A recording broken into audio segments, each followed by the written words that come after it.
क्या आपको पता है ऑफिस पॉलिटिक्स क्या होता है? मतलब ऑफिसेस होते हैं ना, चाहे सरकारी या गवर्नमेंट ऑफिस हो या प्राइवेट ऑफिसेस, कॉर्पोरेट ऑफिसेस हो, हर जगह है ना पॉलिटिक्स होता है। मतलब वहाँ पे भी राजकारण होता है। सिंपल भाषा में गद्दारी जिसको बोलते हैं। मतलब कुछ लोग जो होते हैं वो काम धाम करते नहीं हैं, बस शो ऑफ करते हैं और गद्दारी करते हैं। बट उसमें कुचला कौन जाता है, सबसे ज़्यादा नुकसान किसका होता है?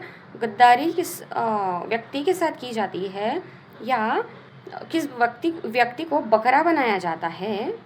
के साथ ही सारे गंदे गंदे खेल किए जाते हैं। जो कमज़ोर है, जो आवाज़ उठाता नहीं है, जो चुपचाप सुन लेता है और गधा बन के काम करता रहता है, चुपचाप बिल्ली बन के सुन लेता है। इन सब में सबसे ज़्यादा नुकसान किसका होता है? तो महिला कर्मचारी, वुमेन्स, जो भी लड़कियां होती है, महिलाएं होती हैं ना, इनका होता है। और उसमें भी जो महिलाएं बड़े ही ऐसे घर से आती है, मतलब पोलाइटली रहना है, बड़े ही ना काइंडनेस दिखानी है, पोलाइटनेस दिखानी है, यहाँ पे सब रिस्पेक्ट दिखाना है।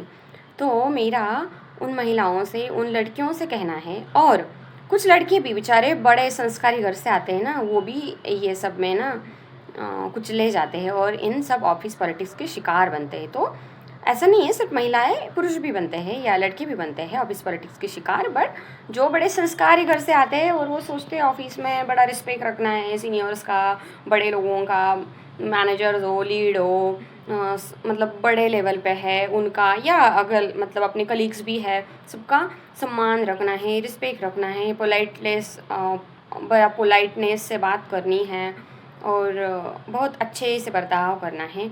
ये सब अच्छे संस्कार वाले लोग होते हैं ना, यही पीसे जाते हैं। आपने देखा है वो जो शुगर केन की जूस की मशीन होती है, उसमें शुगर केन वो डालते हैं उसमें अंदर, और फिर ऊपर से मशीन में से पीस के वो निकलता नहीं है। वैसे ही जो शांत रहने वाले लोग होते हैं ना, उनकी ऐसी ही पिसाई हो जाती है। मतलब उन लोगों की बात कोई सुनता भी नहीं है, और नुकसान इन्हीं लोगों का होता है। सबसे ज़्यादा काम यही लोग करते हैं और नुकसान इन्हीं लोगों का होता है, क्योंकि ये बात नहीं करते। तो इन सब लोगों को, ऐसे लोगों को मेरा कहना है, आप बात क्यों नहीं करते हो? आप किसी भी सीनियर की, चाहे जूनियर की, कलीग की, किसी की भी सुन कैसे लेते हो? एक्चुअली आप काम ज़्यादा करते हो तो भी आप कैसे सुन लेते हो? क्यों आप यहाँ पे संस्कार दिखाते हो? जो लोग, जिन्होंने प्रोफेशनलिज्म की सारी बाउंड्रीज, सारी बॉर्डर्स ऑलरेडी क्रॉस कर दी होती है, जो लोग पार्शलिटी करती है, बायसनेस करते हैं, उनके साथ एक्चुअली हमने उनके जैसा ही बिहेव करना है। उनके साथ कभी प्रोफेशनलिज्म दिखाना नहीं है। वो खुद ही प्रोफेशनलिज्म जानते नहीं है। जो लोग बायसनेस करते हैं ना, वो ऑलरेडी प्रोफेशनल है ही नहीं, क्योंकि प्रोफेशनलिज्म में, ये कानून में, रूल में, एज अ प्रोफेशनली बिहेव करना है, तो ये कभी नहीं आता है कि किसी को बायस नेस से बिहेव करना है, किसी के साथ बायस होना है। ओके, सबके साथ इक्वालिटी से और उनके काम के परफॉर्मेंस के तौर पे उनके साथ व्यवहार होना चाहिए। अब कॉर्पोरेट ऑफिसेज की बात करें तो इनमें ईयर एंड में परफॉर्मेंस इवैल्यूएशन होता है पूरे साल भर का, और उसके बेसिस पे तुमको ब्रांडिंग मिलती है, बैंडिंग मिलती है, और उसके बाद तुम्हारी सैलरी में बढ़ोतरी होती है। ये सिंपल सा लॉजिक आप लोग अगर जो कॉर्पोरेट से नहीं आते उनके लिए मैं समझा रही। वैसे ही फिर गवर्नमेंट ऑफिसेस में भी होता है कि 3-4 साल बाद तुम्हारा प्रमोशन होगा, ये वो। बट कॉर्पोरेट ऑफिसेस में भी जो प्रमोशन होता है ना, ये फिर जैसे मैंने पहले बताया, हर साल जो बैंडिंग होती है, हर साल जो इवैल्यूएशन होता है, तुमको रेटिंग्स दी जाती है, तो इसके बेसिस पे फिर 4-5 साल का तुम्हारा ये जितना भी परफॉर्मेंस अलग अलग रेटिंग रही है, वापस उसके बेसिस पे तुमको प्रमोशन मिलेगा। हमारा हर साल, मतलब अगले अगले साल में, या मेरा इस साल का अगर देखना है, तो प्रीवियस ईयर का मेरा बैंडिंग परफॉर्मेंस, जो भी रेटिंग है, स्टार रेटिंग्स है, वो देखी जाती है। प्रीवियस ईयर की रेटिंग के तौर पे, परफॉर्मेंस के हिसाब से इस साल देंगे। ये लोग इस साल का नहीं देखते हैं, हमेशा पिछला देखते हैं, उसके हिसाब से अभी मिलेगा। और पूरा जब प्रमोशन भी मिलता है तब भी यही है। और हर साल वो जो पूरा साल भर मिलता है ना, वो किन लोगों को अच्छा मिलता है? जो लोग चापलूसी करते हैं, जो लोग है ना मैनेजर के आगे पीछे घूमते रहेंगे, पता नहीं वो एक बोतल में दारू पीते हैं, एक इसमें ना पार्टीज करने जाते हैं, ऐसे लोग फिर मैनेजर के फेवरेट हो जाते हैं, उनको देते हैं। फिर बाकी लोग बेचारे जो गरीब है, मतलब गरीब इन द सेंस स्वभाव में, नेचर में गरीब है, जो ज़्यादा चालाकी नहीं दिखाते, तो वो ऐसे ही पीछे रह जाते हैं। और ये कुछ लोग हैं ना जो लाइक बोतल में दारू पीने वाले, वो एक ही बोतल में दारू पियेंगे, मैनेजर के आगे पीछे करेंगे, ये वो घूमने जाएंगे, और सब झूठे अपडेट्स मैनेजर को पकड़ाते हैं। मतलब ये पूरे दिन भर काम कुछ नहीं करते हैं, अब मैं सिंपल सी भाषा में बताती हूँ।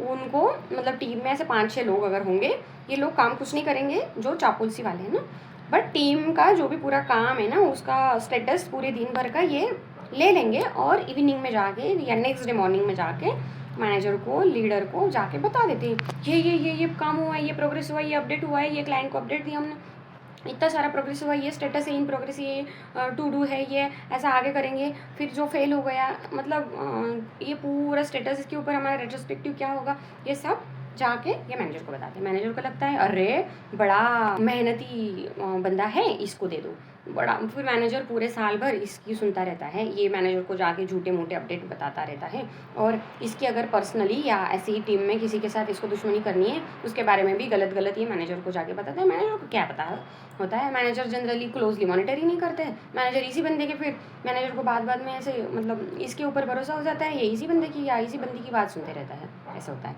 तो आप सब लोगों को कहना है जो बड़े भोले से है ना, बस सोचते हो कि ऑफिस में दोस्तवास, अगर सिंपल भाषा में ऑफिस में ना कोई दोस्तवास नहीं होता है, ओके, कोई मित्र पुत्र नहीं होता है ऑफिस में। तो ऑफिस में किसी को भी दोस्त समझने की भूल ही मत कभी करना, क्योंकि ऑफिस में सब ये लोग सेल्फिश होते हैं। ऑफिस में कोई दोस्त नहीं होता है, सब अपना अपना देखते हैं कि हमारी ईयर एंड में सैलरी कैसे बढ़ेगी, प्रमोशन के बाद हमको अच्छा प्रमोशन कैसे मिलेगा, सैलरी कैसे। हर कोई अपने अपने स्वार्थ के लिए काम करता है, कोई दोस्त नहीं है, कोई तुम्हारे लिए हेल्प नहीं करेगा, कोई सपोर्ट नहीं करेगा। ये लोग झूठ मूठ का तुमसे काम करवा लेते हैं और मतलब तुमने किया हुआ काम का क्रेडिट लेके ये लोग अपडेट देते हैं। मतलब पूरे दिन भर कोई बंदा या बंदी 2-3 लोग मिलके अगर काम करेंगे, एक बंदा उनमें से कोई शाना होता है या बंदी भी हो सकती है, ऐसा नहीं बोल रही मैं, ओके, बंदा या बंदी भी हो सकती है। ये लोग सबका अपडेट ले लेंगे और खुद मेल कर देंगे, मैनेजर को लगेगा, क्लाइंट को लगेगा, और ये इसने ही काम किया है भाई, दूसरे 4 लोगों ने भी किया है, उनका भी बताओ। सब लोग मिल बांट के अपना क्रेडिट लो ना, नहीं तो फिर दूसरे जो लोग हैं, तुम बोलते नहीं हो तो आज से बोलना स्टार्ट करो सीधा। अगर तुमने काम किया है तो मेल, तुम्हारे स्टेटस, तुम्हारे काम का स्टेटस मेल तुम करोगे, तुम्हारा अपडेट तुम बताओगे मैनेजर को जाके, रोज़ इवनिंग में तुम बताओगे, अगले दिन सुबह भी तुम बताओगे कि मैंने काम किया था। अगर सामने वाला झूठ बता रहा है ना, बोल देना, साफ साफ मुंह पे बोलना। बहुत ज़्यादा है ना तुमको इम्प्रॉम्प्टू और है ना मुँहफट अपफ्रंट बात करनी होगी। मुँहफट भी बोलेगा कोई चलेगा, हम लोगों को इन ऑफिस के लोगों की ना, किसी की ना गुड बुक्स में बैड बुक्स में नहीं रहना, इनकी गुड बुक्स में रह के क्या करोगे, हमारा नुकसान होगा ना। ये लोग झूठ मूठ बता के मैनेजर के सामने अपना ऐसा स्टेटस बना लेता है ना, at the end of the year या 3 साल बाद 4 साल बाद मैनेजर को लगने लगता है ये बंदा मतलब स्टार परफॉर्मर है, अब इसको ही प्रमोशन मिलना चाहिए। फिर उसको मिल जाता है और तुमने पूरे साल भर 4 साल जो काम किया है तुम ऐसे ही पीछे रह जाते हो और तुमको कुछ नहीं मिलता है। तुमको क्या मिलता है, बाबा जी का ठुल्लू, क्या मिलता है, कुछ नहीं मिलता है ना। तो क्या ऐसा करके क्या करोगे, क्या पालोगे, कुछ नहीं करोगे। ऐसे ही ना ये गद्दार लोगों के साथ में रह के इनको दोस्त समझोगे और ये तुम्हारा पूरा काम मतलब क्रेडिट लेके, काम का पूरा क्रेडिट लेके खुद ले लेंगे और ये खुद के। तो ऐसे सब होते हैं, चाहे लड़कियां भी हो सकती है, लड़के भी हो सकते हैं। जो ये चालाक लोग होते हैं ना, ये धोखेबाज लोग होते हैं, तुम्हारे साथ सामने दोस्ती का नाटक करते हैं और ये लोग अपना क्रेडिट ले लेते हैं। और कुछ लोग दोस्ती का नाटक भी नहीं करेंगे, कुछ फिर ना फोर्सफुली मतलब तुम्हारे ऊपर प्रेशराइज करेंगे और बताएंगे। तुम अगर जूनियर हो ना तो अरे हम सीनियर है, ऐसे प्रेशराइज करते हैं। पर ये थोड़ा कम हो गया है, आजकल के बच्चे ना जो जेन आ रहे हैं ऑफिस में, मैंने देखा बड़े चालाक होते हैं। ये तो सीनियर्स की बात ही नहीं सुनते। कभी लगता है कि हमारे ज़माने में ऐसे था, हम सीनियर्स को डरते थे, बड़ा उनके साथ रिस्पेक्ट से बात करते थे, फिर लगता है नहीं हम गलत है, इतना रिस्पेक्ट से और डर डर के बात करने की कोई ज़रूरत नहीं है। जो कुछ लोग हैं आजकल के जो जेनजी में आ रहे हैं ना, ये डरते नहीं हैं, एकदम मुँह फट इम्प्रॉम्प्टू मतलब सीधा बोल देते हैं। अपफ्रंट भी लगेगा, किसी को गुस्सा आएगा, कोई रूड समझेगा तेरे घर, भाई मेरा टाइम हो गया ऑफिस का, इवनिंग में 8 बजे मतलब 8 बजे मैं लॉग आउट कर दूँगा। सुबह मैंने 11 बजे लॉगिन किया है, मतलब 9 घंटे का ऑफिस है, तो मैं 8 बजे लॉग आउट कर दूँगा। उसके बाद मैं तुम्हारी एक बात नहीं सुनूंगा, मैं तुम्हारा फ़ोन नहीं उठाऊँगा। कुछ लोग हैं ना बड़े अच्छे, लेकिन क्योंकि फिर इनके साथ है ना ये ऐसे गद्दारी धोखेबाज करने वाले लोग हैं ना, थोड़ा डर के रहते हैं एटलीस्ट कि अरे नहीं ये ना बाद में मतलब हमारी बात नहीं सुनेगा, ये कंप्लेन कर देगा। और ये जो लोग हैं ना जिंजी वाले, कुछ आ रहे हैं, सारे नहीं हैं लेकिन सारे, बहुत सारे अभी भी ना वही भोले हैं। तो समझना चाहिए, सुधरना चाहिए। सीधा जाके मैनेजर हो, कोई लीड हो, जाके कंप्लेन करो सीधा। कॉर्पोरेट ऑफिस की जो बड़ी लेवल है ना, वहाँ जाके कंप्लेन करो अगर ये लोग ज़्यादा ही शाने बन रहे हैं तो, क्योंकि तुम काम कर रहे हो तो ये तुम्हारा क्रेडिट तुम्हें मिलना चाहिए। At the end of the year तुम्हारे काम का पूरा क्रेडिट तुमको मिलना चाहिए। डेली भी तुमने शो ऑफ करना सीखना है, लेकिन ये देखो, कुछ लोग है ना झगड़ा करने की ज़रूरत नहीं है, कुछ लोग है ना शौक करते हैं ना, वैसे सीखना है, मतलब शौक करना है। तुमने अगर एक काम किया तो 4 बताना है, 4 किए तो 14 बताने हैं, मतलब एक्स्ट्रा बताना है और एवरी टाइम बताना है। ऐसा नहीं है आज बताया पूरे साल भर नहीं। जो बंदा विजिबिलिटी दिखाता रहता है ना, ये बहुत ज़रूरी है। मतलब आजकल के ज़माने में यही है, तुमने थोड़ा ही काम किया ना, बट दिखावा जो करते हैं ना, शो ऑफ ज़्यादा करते हैं ना। कैलेंडर में हमेशा तुम फोकस में आना है, हमेशा जाके बताना है कि मैंने ये किया, थोड़ा भी किया तो भी बताओ, थोड़ा भी किया तो भी बताओ, डेली भी बताओ, at the end of the month, at the end of the quarter, जब भी डिस्कशन होता है तब भी बताओ, डेली भी बताओ। मैनेजर को जाके बताते रहो, बताते रहो, एवरी टाइम बताते रहो, क्योंकि जब तक तुम बताओगे नहीं तो किसी को पता नहीं चलेगा। तुम जितना भी काम करोगे तुम गधा मजदूरी करते रह जाओगे, और जो कोई बंदा है, जो बंदी है, जो काम नहीं करते हैं, वो जाके अपना अपना बताएंगे और क्रेडिट ले लेंगे। तो भूले नहीं रहना है, और मतलब डेयरनेस से रहना है। ऐसे ना डरपोक तो बिल्कुल नहीं रहना है, किसी को डरना नहीं है। जाके अगर कोई ना तुमको अच्छा क्रेडिट नहीं दे रहा है तो उसको तुरंत मुंह पे बोल देना है, इसने नहीं किया। मैनेजर के सामने उस बंदे के मुंह पे बोल देना है, इसने काम नहीं किया, ये सर मैडम ये आपको झूठ बता रहा है, सीधा बोल देना है। और एक्चुअली हाँ, सर मैडम नहीं, कॉर्पोरेट ऑफिसेस में तो सर मैडम बोलने का ये है ही नहीं। कॉर्पोरेट ऑफिसेस में कितने भी सीनियर है, कितने भी बड़े मैनेजर है, उनको सीधा नाम से बोलते हैं, तो ये अलग बात है। तो जाके सीधा बोलना है, ये झूठ बोल रहा है, इसने काम नहीं किया, मैंने किया है, मेरे टीम के इतने लोगों ने किया है, ये सबका क्रेडिट है, ये खुद को बता रहा है, उसको ही मुँह पे बोल दो। क्योंकि ऑफिसेस में आप जो काम करोगे ना, वो क्रेडिट लेने के लिए ऐसे 4 लोग 10 लोग बैठे हैं तुम्हारा क्रेडिट लेने के लिए, इसलिए तुमने भोले बन के नहीं रहना है। और यहाँ पे ना बड़े संस्कारी घर से है, हमको तो उल्टा जवाब देने की आदत नहीं है, घर में से संस्कार नहीं दिए हैं, तो ये सब घर छोड़ दो। आप बहू नहीं हो यहाँ ऑफिस में, आप काम कर रहे हो तो अपने काम का हिसाब किताब अपन को खुद देना पड़ेगा। बहू जैसे बन के ऐसे बैठोगे ना तो सब लोग लूट के आपका मैट्रेस बना के, मैट बना के कब है ना कुचल के चले जाएंगे, निकल जाएंगे, और अपना वो लोग प्रोग्रेस कर लेंगे और आप ऐसे ही पीछे रह जाओगे। इसलिए यहाँ पे बहू बनने की ज़रूरत नहीं है। नीचे मुंडी रख के, नीचे मुंडी रख के एकदम शांत से, पोलाइट से, एकदम धीरे से आवाज़ में, ऐसा नहीं है। शाउट करते आना चाहिए, झगड़ा करते आना चाहिए। जिन लोगों को फाइटिंग करने आता है ना, वही लोग सर्वाइव कर पाते हैं आज के ज़माने में। कि आज का टाइम बहुत डेंजर है, तो खुद के लिए आवाज़ उठाते भी आने चाहिए। और एक याद रखना, हमेशा खुद के लिए आवाज़ खुद उठाते आनी चाहिए, फाइटिंग करते आनी चाहिए। शर्म रखने की बात नहीं है यहाँ पे, पोलाइटनेस और संस्कार दिखाने की बिल्कुल भी ज़रूरत नहीं है। थोड़ा रूड समझा तो समझा चलेगा, लेकिन you should learn to fight for yourself, you should learn to raise voice for yourself. Nobody will raise voice for you or on your behalf, nobody will fight on your behalf, so you should learn to fight for yourself। और खुद के लिए आवाज़ खुद ही उठानी है। हर जगह जाके प्लेटफॉर्म्स में, वहाँ पे ऑफिस में अलग अलग मीटिंग्स होती है, अलग अलग मैनेजर लेवल पे अलग अलग लोग होते हैं, वहाँ पे जाके भी अपना अगर कुछ कंसर्न है तो तुरंत रेस करो, फाइट करना है तो तुरंत फाइट करो, और शो ऑफ करना है तो जहाँ जहाँ पे ज़रूरत है वहाँ पे शो ऑफ भी करते आना चाहिए। हमने जो काम किया है वो दिखाते आना चाहिए। अगर नहीं दिखाया ना तो जो दूसरे लोग हैं ना वो क्रेडिट लेके कब भाग जाएंगे आपको कभी पता भी नहीं चलेगा। तो गाइस, ये सब लोगों के लिए है।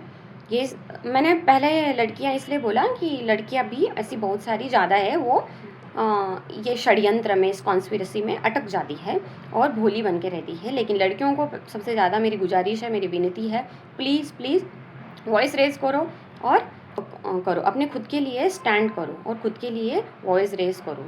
और कुछ जो भोले भाले आज भी ऐसे लड़के हैं, बच्चे हैं या बड़े भी लोग हैं, तो कुछ ऐसे ही सुन लेते हैं, तो उनके साथ भी बड़ा गलत होता है। प्लीज़ ऐसे डायरेक्ट किसी की भी बात सुनना नहीं है। अगर आप रॉन्ग नहीं हो, आप गलत नहीं हो, तो बिल्कुल भी किसी की बात नहीं सुननी है, आवाज़ उठानी है और सच के लिए, अपने खुद के लिए स्टैंड करना है। क्यों? अगर खुद के लिए खड़े नहीं रहोगे तो आपके लिए कोई और भी खड़ा नहीं रहेगा। इवन भगवान जी भी बताते हैं, भगवान कृष्ण ने भी बोला है, अर्जुन को गीता में यही बोला है कि खुद के लिए युद्ध करो, खुद के अस्तित्व के लिए युद्ध करो।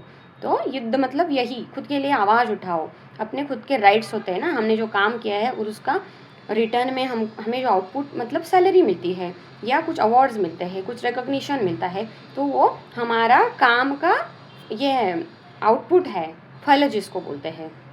तो एटलीस्ट वो हमारा राइट है, वो मिलना चाहिए। जैसे अर्जुन जी को उनका राइट था, राज्य में आधा राज्य मिलना उनका राइट था, उसके लिए फ़ाइट करने के लिए श्री कृष्ण जी ने उनको मोटिवेट किया था, इंस्पायर किया था। वैसे ही आज के टाइम में भी ये लागू होता है, ये एप्लीकेबल है कि हमें अपने राइट के लिए खड़े होना आना चाहिए, आवाज़ उठानी आनी चाहिए। सिंपल सी रहने वाले लोगों के लिए ये दुनिया नहीं है, आज भी बता रहे। और ये सिर्फ कॉर्पोरेट ऑफिसेज में नहीं है, इवन घर में भी पहली जो बहुएँ रहती थी ना, उनको ससुराल वाले, उनकी सासू माँ और भी ससुराल वाले बहुत सारे लोग, उनके हस्बैंड ऐसे ही उनको है ना बहुत ज़्यादा डोमेस्टिक वायलेंस करते थे। तो आवाज़ उठाती आनी चाहिए।